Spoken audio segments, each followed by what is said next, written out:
Shibuya, a bustling hub with one of the busiest pedestrian crossings in the world. If you take a 3-minute train ride from Shibuya station, there is a lively neighborhood called Shimokitazawa, famous for its vintage clothing store, antiques, and of course, food, a lot of them. So this time we are gonna walk around and try out some delicious food around the area. So let's get going. Our first stop is this donut shop called Captain's Donut. This is not your typical donut because these donuts are made with soy milk and bean curd. And one of their specialty is fried donut. So let's try it out. That's pretty good. It is slightly sweet, crunchy on the outside, but the inside is quite springy and chewy. And it is healthier because they use soy.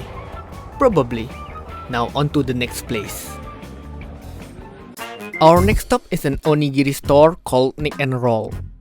It is a wordplay of niku, which means meat, and roll because the meat is wrapped around the rice like a roll.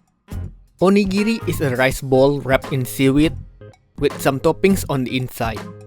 But here they use beef instead of seaweed to wrap the rice. It is smothered with chili oil and a slice of seaweed at the bottom. Oh, that's good. The chili oil is spicy and very flavorful. The rice is quite sweet, but it balances out with the spiciness from the chili oil. But the beef is pretty thin. Can't complain too much though, considering the price.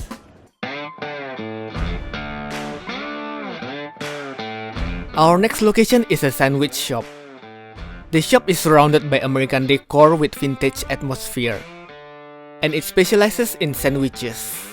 But unlike Japanese sandwiches that you can find in convenience store, where the filling is not exactly what you imagine it would be, here you get exactly what was advertised.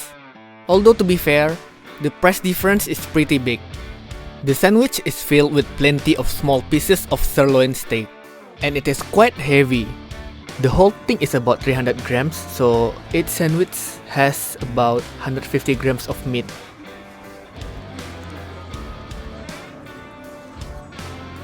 Tastes pretty good. The bread is nicely toasted. Inside there is some mustard and sweet sauce. The only letdown for me is the meat is a bit tough. The meat is quite juicy, but I wish it is a bit more tender. Overall, it filled me up, but the taste could be better. This sandwich shop has another location around the area, and right beside it there is a Japanese sweets shop. It is a sweet specialty shop that uses imo or sweet potato as the main flavor. The shop itself doesn't really stand out, but when I saw people lining up and carrying this interesting looking drink, my interest is piqued. As the name implies, this is a sweet potato drink. It is a mix of purple sweet potato and a regular sweet potato. And at the top there is a dango, which is a Japanese rice dumpling with sweet potato paste. We should try the dango first.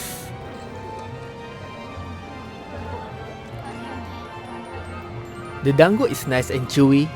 The sweet potato paste gives a nice aroma and it is slightly sweet.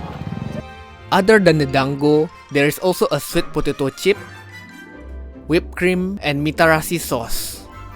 There is something here. Some kind of kuji. Kuji is a type of lucky draw or fortune telling in Japan. I think let's try without mixing it first. It's not overly sweet. The texture is a bit grainy. Maybe I'm supposed to mix everything in. Even with the whipped cream and mitarashi sauce, it is not overly sweet. The sweet potato is quite mild, with a hint of milk as well. It might seem weird to have sweet potato as sweets, but it is very popular here. It is certainly an acquired taste. Our next location is a Totoro themed cafe. Once you get inside, there are a lot of Totoro related stuff. The store has 2 floors. On the first floor, you can get cookie or cream puff for takeout.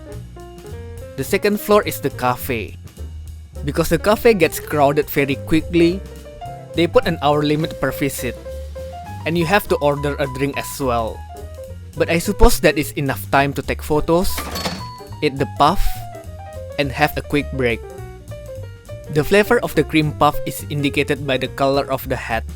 Yellow stripe for raspberry cream cheese, and blue for chocolate. The next thing to do is to eat it. I'm so sorry. I have to cut you in half.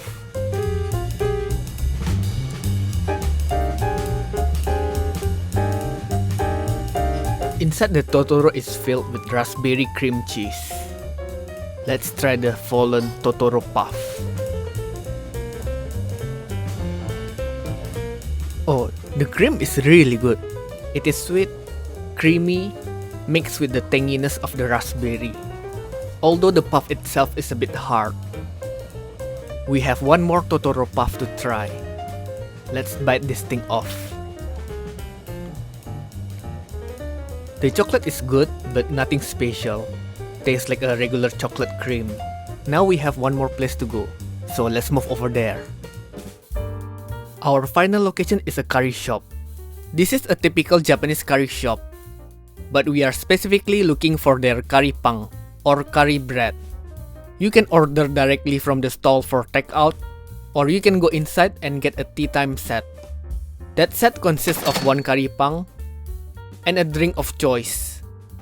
Let's see what's inside this warm curry pang.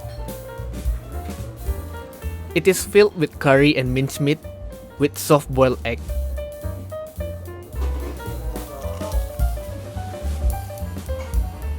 Oh yeah, that's delicious. The bread is crispy on the outside, but soft and chewy on the inside.